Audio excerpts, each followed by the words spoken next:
Hello बच्चों, आज हम बात करेंगे classification of material on the basis of magnetism के बारे में।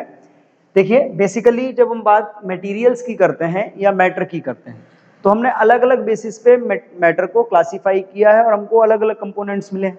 जैसे हम स्टेट बेस पे क्लासिफाई करते थे तो सॉलिड, लिक्विड और गैस होता था। कंडक्टिविटी के बेस पे हमने इलेक्ट्रिकल कंडक्टिविटी के बेस पे क्लासिफाई किया था तो हमको क्या मिला था? कंडक्टर, इंसुलेटर और semiconductor. Now we will classify the matter और the material on the basis of magnetism. और जब हम मैग्नेटिज्म के बेस पे मटेरियल्स को क्लासिफाई करते हैं तो हमको तीन कैटेगरीज मिलती हैं। कौन कौन सी कैटेगरीज होती हैं? Number 1 is diamagnetic, number 2 is paramagnetic and number 3 is ferromagnetic. अब देखिए, इन तीनों में मैग्नेटिक नेचर के बेस पे हमने क्लासिफाई किया है, बट इन तीनों में बेसिक डिफरेंस क्या है? क्या बेसिक डिफरेंस है, इनकी क्या प्रॉपर्टीज होती है जिनके बेस पे हम इनको क्लासिफाई कर रहे हैं? तो देखिए, जब हम बात करते हैं डायामैग्नेटिक मटेरियल की, तो देखिए डायामैग्नेटिक मटेरियल क्या होते हैं कि अगर कोई मटेरियल डायामैग्नेटिक होगा तो जब हम इस डायामैग्नेटिक मटेरियल को स्ट्रॉन्ग मैग्नेटिक फील्ड में रखेंगे या हम इस मटेरियल के ऊपर मैग्नेटिक फील्ड को अप्लाई करेंगे, then this material will magnetize opposite to the direction of applied field. Normally होता क्या है कि जब भी हम मटेरियल को मैग्नेटाइज करते हैं तो जो मटेरियल होता है वो मैग्नेटिक फील्ड की डायरेक्शन में मैग्नेटाइज होता है, या हम ये कह सकते हैं कि मैग्नेट की तरफ अट्रैक्ट होता है। बट जो डायामैग्नेटिक मटेरियल होते हैं इनकी प्रॉपर्टी अलग है। इनमें क्या होता है कि जब आप इन पे मैग्नेटिक फील्ड को अप्लाई करोगे या इनको किसी स्ट्रॉन्ग मैग्नेट के पास रखोगे तो होगा क्या कि ये मैग्नेटिक फील्ड के अपोजिट डायरेक्शन में मैग्नेटाइज होंगे। मैग्नेटिक फील्ड के अपोजिट डायरेक्शन में मैग्नेटाइज होने का मतलब है, हम यूं कह सकते हैं कि ये मैग्नेट से रिपेल करते हैं। सेकंड कैटेगरी आती है किसकी? पैरामैग्नेटिक मटेरियल की। पैरामैग्नेटिक मटेरियल्स क्या होते हैं? सिंपली जब भी हम किसी मटेरियल को मैग्नेटिक फील्ड में रखते हैं and that will magnetize, weakly magnetise.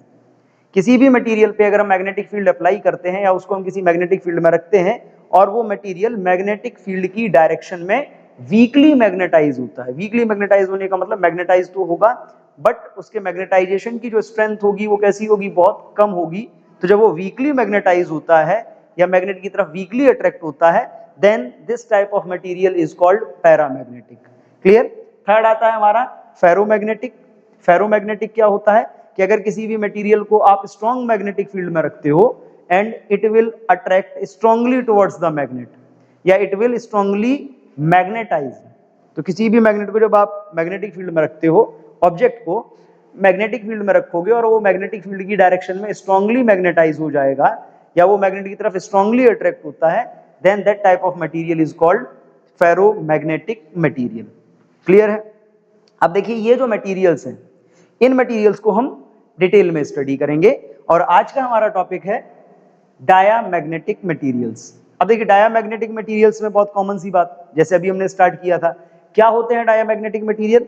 वो मटेरियल्स होते हैं जिनको हम मैग्नेटिक फील्ड में अगर रखते हैं then they will weakly magnetize या feebly magnetize opposite to the direction of applied field, यानी कि those substances which when placed in external magnetic field are weakly magnetized in a direction opposite to that of the applied external magnetic field are called diamagnetic substances। यानी कि ऐसे material या ऐसे substance जिनको अगर हम एक्सटर्नल मैग्नेटिक फील्ड में रखते हैं या जिन पे हम एक्सटर्नल मैग्नेटिक फील्ड अप्लाई करते हैं, then they are weakly magnetized opposite to the direction of applied field. Those type of materials are called diamagnetic materials। कौन कौन से materials हैं? Example: bismuth, copper, zinc, silver, gold, air, water, hydrogen. These are the common examples of diamagnetic material। यानी कि इनको अगर हम strong magnetic field में रखेंगे तो ये फील्ड के अपोजिट डायरेक्शन में वीकली मैग्नेटाइज हो जाएंगे। ठीक? अब देखिए, ये तो एक कॉमन सी डेफिनेशन हो गई, लेकिन कोई भी मटेरियल अगर हमको दिया है तो मटेरियल की वो कौन कौन सी प्रॉपर्टीज होंगी जिनके बेस पे हम ये जज कर सकते हैं, जिनके बेस पे ये हम बता पाएंगे कि ये डायामैग्नेटिक मटेरियल है। तो इसके लिए हमको डायामैग्नेटिक मटेरियल की प्रॉपर्टीज भी मालूम होनी चाहिए। तो बात उसी की करते हैं, क्या क्या प्रॉपर्टीज होती हैं।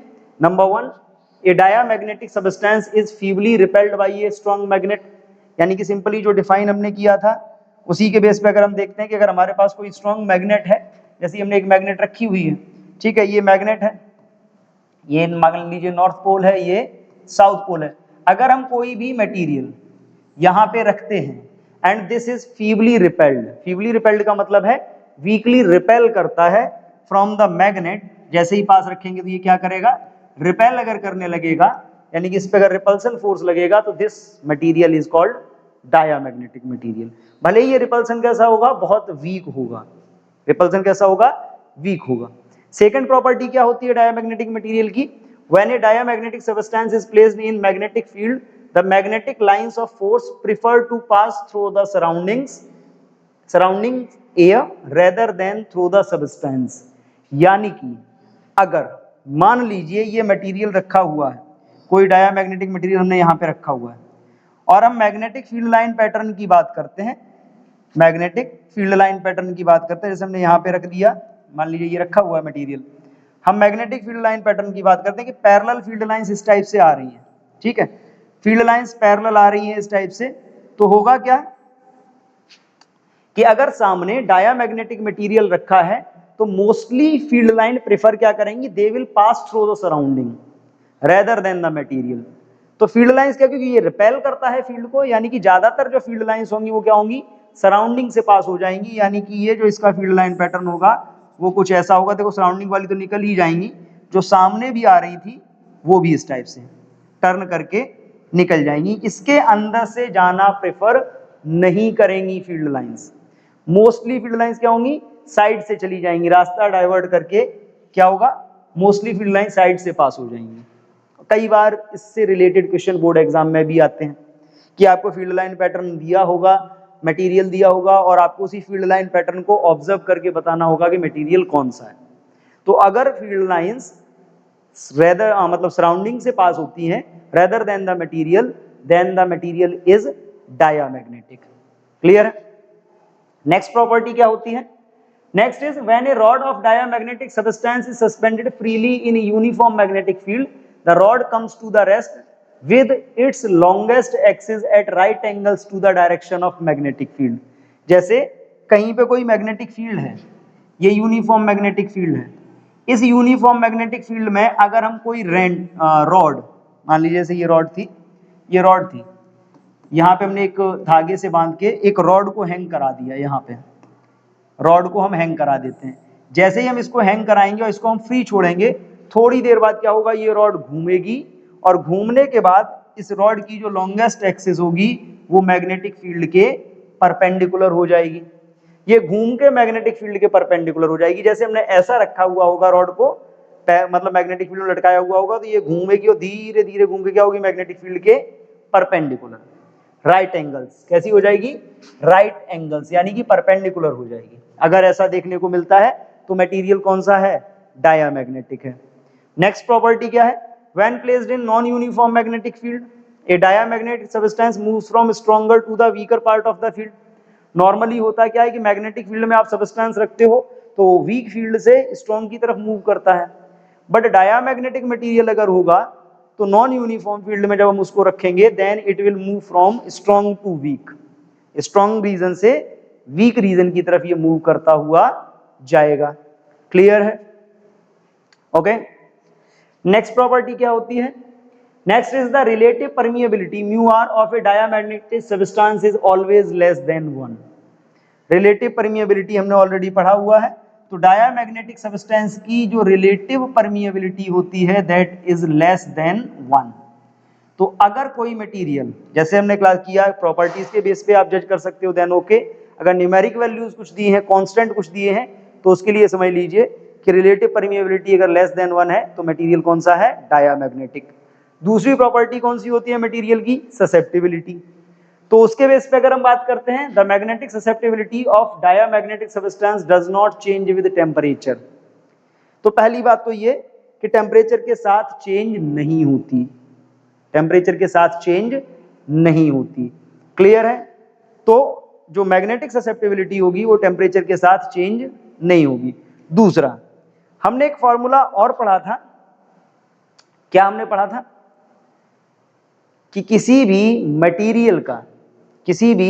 मटेरियल के लिए जब हम बात करते हैं रिलेटिव परमिएबिलिटी की, तो रिलेटिव परमिएबिलिटी इज इक्वल होता है 1 प्लस काई एम। काई एम मतलब ससेप्टिबिलिटी। अब हमको एक बात तो समझ में आ गई है कि म्यू आर कितना है, लेस देन 1 है। तो mu r is less than 1 होने का मतलब क्या है कि इसकी जो ससेप्टिबिलिटी होगी डायामैग्नेटिक मटेरियल की, वो कैसी होगी, that is negative.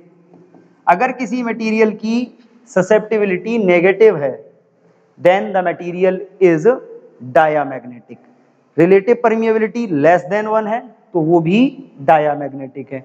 Clear? Next, अब देखिए, तो ये तो प्रॉपर्टीज थी जिन प्रॉपर्टीज के बेस पर मटेरियल को जज करते हैं, क्लासिफाई करते हैं कि मटेरियल किस कैटेगरी से बिलोंग करेगा। ठीक, अब बात ये आती है कि ऐसा क्यों होता है। हमने ये तो बहुत कॉमनली बोल दिया कि जब भी हम डायामैग्नेटिक मटेरियल को रखेंगे स्ट्रॉन्ग मैग्नेटिक फील्ड में या एक्सटर्नल मैग्नेटिक फील्ड में, then it will magnetize opposite to the direction of applied field. But ऐसा क्यों, ये फील्ड के अपोजिट डायरेक्शन में मैग्नेटाइज क्यों होगा? कोई ना कोई तो रीजन होगा। तो अभी हम वही समझने वाले हैं। क्या? Behaviour of diamagnetic materials in external magnetic field, कैसे बिहेव करते हैं। तो देखिए, नॉर्मली जब हम बात करते हैं मैग्नेटिक मूवमेंट की, ठीक है, मैग्नेटिक मूवमेंट जो होता है मटेरियल में,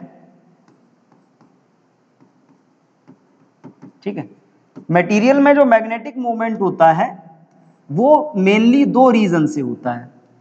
एक होता है due to spin of electron, और दूसरा होता है due to rotation of electron in orbit. यानी कि इलेक्ट्रॉन अपनी ऑर्बिट में घूमता है, चक्कर लगाता है। मैग्नेटिक मूवमेंट एक रीजन से तो एटम में इसलिए डेवलप होता है। दूसरा मैग्नेटिक मूवमेंट डेवलप होता है due to the spin of electron. आपने शायद क्वांटम नंबर्स पढ़े होंगे केमिस्ट्री में, तो वहां पे एक क्वांटम नंबर आता था जिसको हम बोलते थे मैग्नेटिक क्वांटम नंबर, यानी कि वो एटम के मैग्नेटिक नेचर को डिफाइन करता था। तो एटम में मैग्नेटिक मूवमेंट के डेवलप होने के दो रीजन है, और ये वाला तो ऑलरेडी हमने पढ़ा हुआ है, ये टॉपिक, ये वाला current loop as magnetic dipole के साथ था, magnetic movement of revolving electron in atom. तो एटम में, जैसे ये एटम हमको दिया है, ठीक है, ये एटम हमको दिया है, और इस एटम के देने में मान लीजिए ये ऑर्बिट्स हैं, और इन ऑर्बिट्स में क्या कर रहे हैं, इलेक्ट्रॉन्स रिवॉल्व कर रहे हैं। ठीक, इलेक्ट्रॉन्स रिवॉल्व कर रहे हैं। इलेक्ट्रॉन जब अपनी ऑर्बिट में रिवॉल्व करता है, then due to the revolution of electron, या हम कह सकते हैं revolving electron will behave like a current loop.